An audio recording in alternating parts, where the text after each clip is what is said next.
Grand Rising world. Grand Rising. Top of the morning, everybody. One thing I'm going to do is smile. I'm a firm believer. Joy comes in the morning, right? Ain't too much happen while you asleep. That's going to make you wake up with a frown. So put a smile on first thing. That's definitely what I'm going to always do, no matter what. So as I recount or go over some of the things in my past, um, it just makes me retrace the thoughts of the first time I was put out. I was 15. First time I was put out of home, I was 15 years old. And that was by my stepfather while my mom wasn't home. Since the age of 15, I have not once in all these time spent the night at my mom's house, took a nap at my mom's house, let alone ever even been asked to, for sure. I've been going to events maybe in my hometown, but every time I literally had to sleep in my car, out there on my land. Thank God that I have that, right? That's another story in itself. But anyways, I always had to sleep in my car, or I used to sleep at my female friend house, or what have you. But definitely, never stayed at my mom's house again. Um, Staying on that land be cold sometimes. That you got to keep your car cranked up. I remember once I had to sleep and just constantly keep cranking my car so I can have heat. Next day, the darn battery went dead.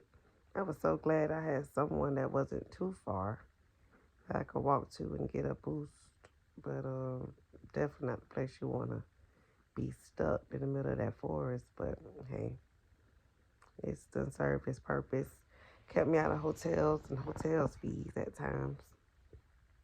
But I never really had nowhere to go to call home or go back to since the age of 15, actually. I mean, I got to get apartments, in my mom's name for myself or stay with other people. But yeah, I think I got put out by my stepdad at 15 because I was pregnant. The next time I see my mom, it was actually the hospital making my mom come up there because I was a minor. And they would say I needed to discharge. I had been going through like so much bleeding. And I thought I was having a miscarriage. But they had put me back together. I was there for myself about 3 days alone. And when it was time to discharge, they was just like, no, ma'am, you're a minor. So no matter how much my mom wanted to tell me, you're grown, you're an adult, you figure it out. Legally, of course, that was not right, right? So when she finally did come to the hospital to discharge me, it was her and my stepfather. I'll never forget. And when I got in the car, it was cold, very cold towards me. They jumped on the highway straight to Atlanta. When I got to Atlanta, I went into my auntie's home, my great aunt, and on the table they had paperwork where they had signed over custody. I guess my mom, because she don't probably had custody, right? She signed the paper away saying, give custody to my aunt. And she left. She was gone. That was that. I eventually left my aunt house too. Like I said, went back to my hometown. End up in my own place. And that's where I end up, getting stabbed and a break-in or whatnot as a teenager in my own apartment. But ever since 15, I realized I've been looking for a home. A home, a home, a home, a home, a home. So me going to Africa and building my first home and then getting scammed out of the home. And then something I never talked about, but I received a birthday gift of a home. It was never in my name, but supposedly it was for me, right? I got scammed out of that one too. So back to America. I didn't come back here to stay. That's for sure. I got sick, extremely sick. Right? You have to go through my page to read about that. But I got extremely sick, and during that time, I got swindled, just out of my homes again. The whole thing about building that home in Africa too, it was for more reasons than once. But the ultimate goal was to build also in America. which is why I say two visions. I needed a backup plan too, not just a place in Africa, but a place over here. Right, and in Africa, you can only lease land unless you're a citizen. So I became a citizen through my DNA and African ancestry in order, you know, to own. And I still got scammed out of that home as well, out of paperwork, out of the money back, out of everything. Different story for a different day. But last year, I had finally got up more money to start building here in America, even though, the payment stopped from Africa. Because at first he was paying me back. He's never been the one who financially couldn't pay. That's another story. But he got mad for his own reasons and said, hey, I don't want to pay. You don't want to do what I want you to do for me. I'm not going to pay you for your house. I'm just going to take the house. So I guess officially that's my second time. Someone basically putting me out of a home, right? In my life, right? So anyway, back to my land. I told myself, okay, I'm going to follow the steps I did in Africa. I'm going to build me a retaining wall or at least divide my boundaries. People have been crossing my boundaries a lot. Hunters have been coming on the land, taking over. I had just a lot of situations that someone actually built a teepee out there. And I went out there one day and was like, whoever built this teepee, you better be gone. And the next day it was burnt down. So, hey, I don't know. But running over, taking over it. So I said, let me build me a fence. I started off also building a fence in the home I stay in somewhere else. That person scammed me. Started tearing up things like the water pipes to get additional jobs because it was, okay, I'm going to do your fence. And after I do your fence, I want to hang around and create more jobs. So when I found that out, I said, oh, no, I ain't got time. At this point, I hadn't got scammed so many times within these last couple of years. So I said, I'm going to do it myself. I bought me a hole digger. I bought my posts, my cement. I already had got my water well dug on my birthday last year. So I had water out there. I said, I'm going to build on myself. So, and that's what I've been doing. If you check at the end or either the comment section, you'll see why I started building that fence on my land to set the perimeters for my property, as well as what we call in Africa a store, a place you could put your materials or whatnot. I said I'm gonna put one of these out here too, which I had. You see, I put a shed out here. That shed was $9,000, so I was like, woo, could have made that a tiny house probably. But anyway, much more expensive over here. But I'm still trying. Nonetheless, I overdid my tenders, and that's exactly how my tender cut. Or tore. Trying to build. Yep. So the files I got now is the store or the shed or what you call it for materials. Also for me to sit in and relax sometimes. On a hot day, cold day, doesn't matter. It's good for that to cover up my water well pump and things of that sort. But the fence, finally through the fence other than my gate. And then I am going to make it where you can't see through the front.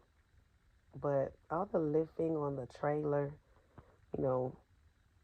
picking it up and lifting it, and mind you, I had to buy a new vehicle. That was $28,000 in itself. Paid off, thank God, a couple of weeks ago.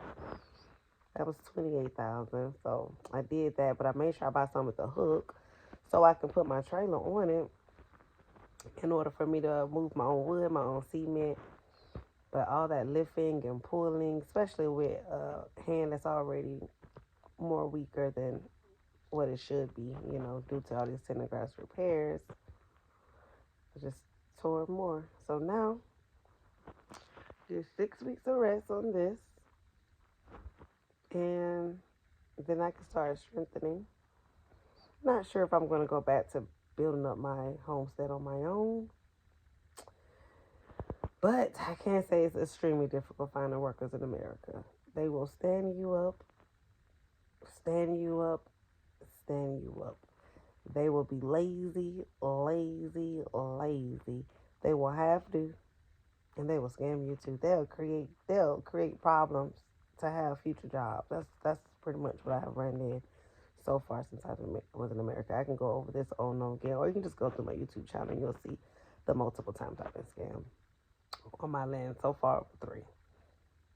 Right. One, the person who supposed to clean up all the trash that people dumped, he digged the hole, stuck them in the hole, which created a huge hill out there. The second one, I paid someone to clean. They ran off with my money. That one too bad. It was $675. But then I had to take him to court twice. He got chewed up in court, kept lying and lying more and more, never paid the money. I just wrote it off. Actually, my daughter's father, my 15-year-old daughter's father just said, let me give you $675. Don't stress about it. So I let that be. Got scammed a couple, actually 4 times, but I'm not going to go down that rabbit hole. I am continuous to bounce back. But my main thing was do it yourself. That'll avoid all these scammers, right? Doing it myself, let me in this gas again. But I realized this time around, just reminiscing, even this rant, I'm not writing a timeline. I'm not writing this story. I'm not a good storyteller either. But I do want to get it out there. I do want to speak about it, because it's making me understand my bad experiences is what shapes my future decisions. Like, I would have continued to try to work with workers, but after you be scammed 1,000 times, it's like, come on. You're better off betting on yourself. I just wish I had the strength and energy to do so, running short of money to build, constantly being scammed, and then now medically have to pause. 2026 was my year, build, or whatever. But physically, I have to sit down. Sometimes we have to.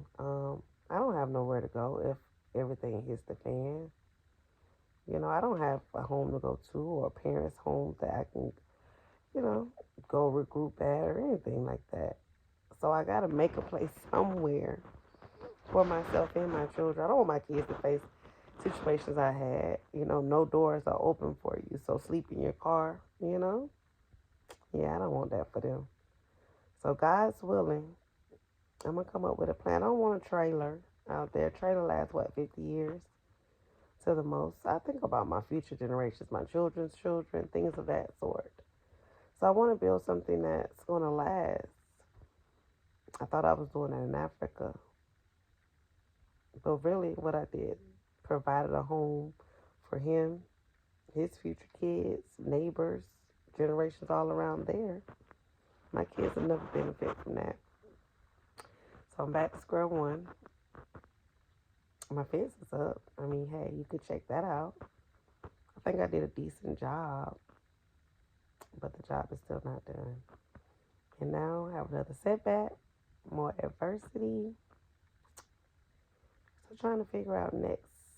But what I do know now is I've been searching for a home